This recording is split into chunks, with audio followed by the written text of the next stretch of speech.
नमस्कार मित्रों, पुनीत एस्ट्रोलॉजी हिंदी के इस वीडियो में आपका स्वागत है। मंगल का गोचर मीन राशि में होने जा रहा है 23 अप्रैल को और अगले 5 हफ्तों तक मंगल मीन राशि में गोचर करेंगे। समुद्र की राशि मीन राशि अपने भीतर बहुत सारी गहराइयों में बहुत सारी बातें समेट के रखती है, इसीलिए इसको फिलोसॉफिकल राशि कहते हैं, दार्शनिक राशि कहते हैं। मीन राशि का संबंध एक गहन अध्ययन से होता है। मीन राशि का संबंध ओशन में एक्सप्लोरेशन से होता है। मीन राशि का संबंध हमारे जीवन में उतार और चढ़ाव से भी होता है। इमेजिन करिए कोई नाविक अपनी नौका लेकर के समुद्र को, लहरों को चैलेंज करता हुआ आगे बढ़ता है और वो नए ध्रुवों को खोजता है, नए किनारों को खोजता है और वो एक नए डिस्कवरी को पाता है। तो एक नई दिशा, एक नई पहचान देने में मीन राशि हमारे जीवन में सर्वाधिक महत्वपूर्ण किरदार निभाती है। और यहां पे जब मंगल का प्रवेश हो जाए, मानो हनुमान जी समुद्र पार करके लंका जा रहे हो। मंगल की वो कृपा हम पे मिलने लगती है कि ऊर्जा जो है वो समुद्र की लहरों की भांति हमारे जीवन में उतार और चढ़ाव, चेंजेस, चर्निंग लेकर के आती है और समुद्र मंथन जैसी स्थिति उत्पन्न हो जाती है, जिससे हमारे जीवन में अमृत और विष दोनों बाहर निकलते हैं। हमें पॉजिटिविटी ग्रहण करनी है और नेगेटिविटी का तिरस्कार कर देना है, उसे रिजेक्ट कर देना है, क्योंकि वो अगर हम एब्जॉर्ब करते हैं तो विषैली बातें हो जाएंगे, टॉक्सिक एनवायरनमेंट बन जाएगा। अगर आप ध्यान दें तो मीन राशि मंगल की एक राशि मेष राशि से द्वादश है, 12वें, और दूसरी राशि वृश्चिक राशि से पंचम है। यानी कि मेष राशि से द्वादश होने का कारण यह हो गया कि वो एक पुरानी पहचान को समाप्त करके नई पहचान और नई दिशा देने की ओर हमें आगे बढ़ाएंगी।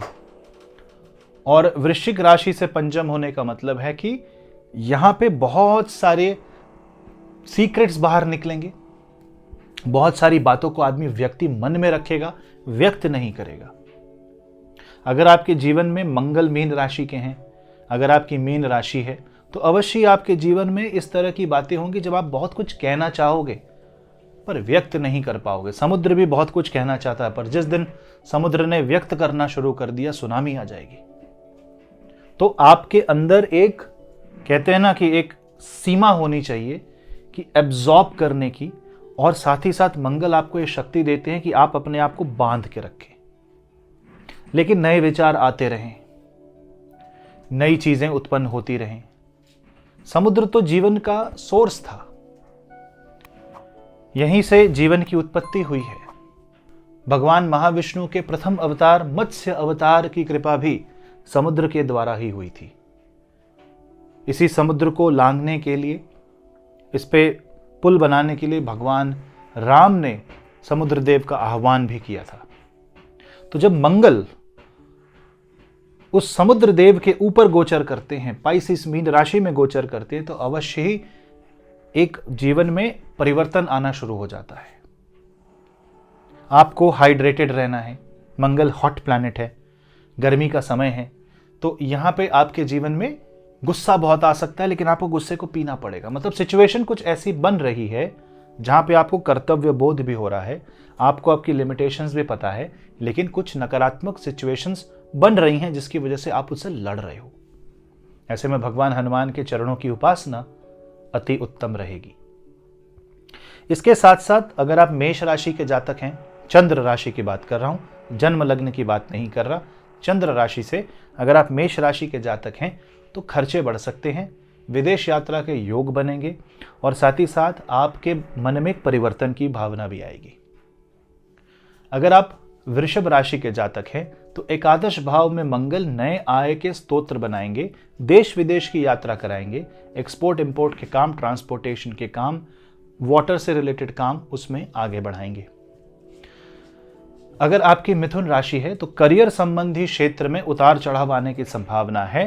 साथ ही साथ यहां पे एक जरूर हो सकता है कि आप अपने आप को काम में डुबो दें। एक्सेस वर्क हेल्थ खराब कर सकता है, उसका ध्यान रखें।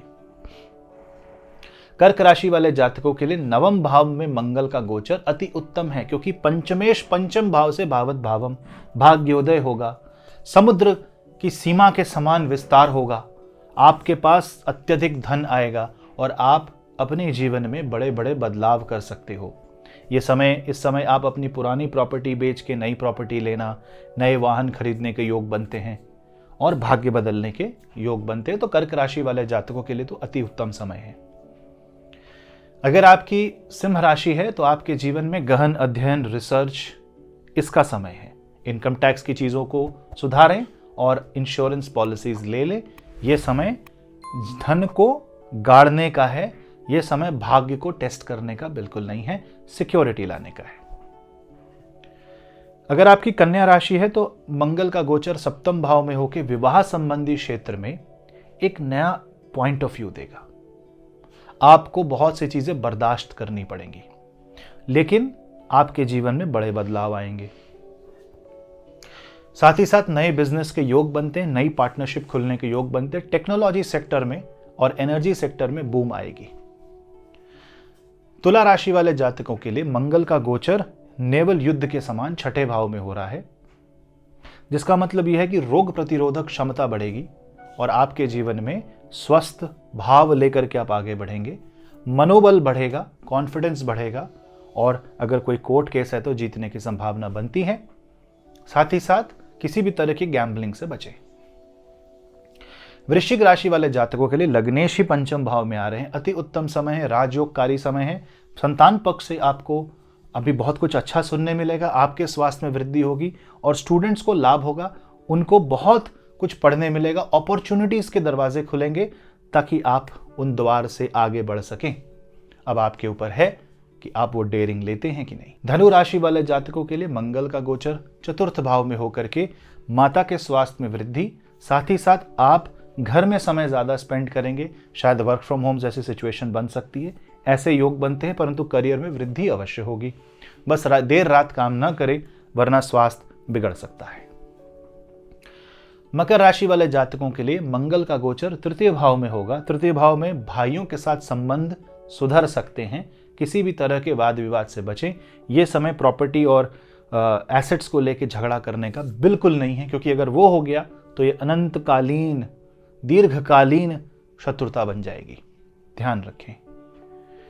कुंभ राशि वाले जातकों के लिए धन की वृद्धि होगी, साथ ही साथ आपकी बातों में गंभीरता आएगी। आपके भोजन की क्वांटिटी भी बढ़ सकती है, तो वेट बढ़ सकता है, तो ध्यान रखें। नॉनवेज फूड न खाएं, हाई कैलोरी फूड से बचें और अपने स्वास्थ्य का ध्यान रखें। वाणी में जो मधुरता है उसके लिए आप मधुराष्टकम का जाप करें, भगवान कृष्ण की आराधना करें। मीन राशि वाले जातकों के लिए मंगल का गोचर लगन पे हो रहा है। आपके जीवन में बदलाव आएगा, समुद्र मंथन जैसी स्थिति बनेगी, अमृत की वर्षा भी होगी और विष का त्याग भी होगा। तो एक बहुत अच्छा समय है, प्रोसेस है, इमीडिएट रिजल्ट नहीं मिलेगा, देर से मिलेगा, पर होने दें। अब आप ये भी देखेंगे कि मंगल की उपस्थिति मीन राशि में राहु के साथ बनती है।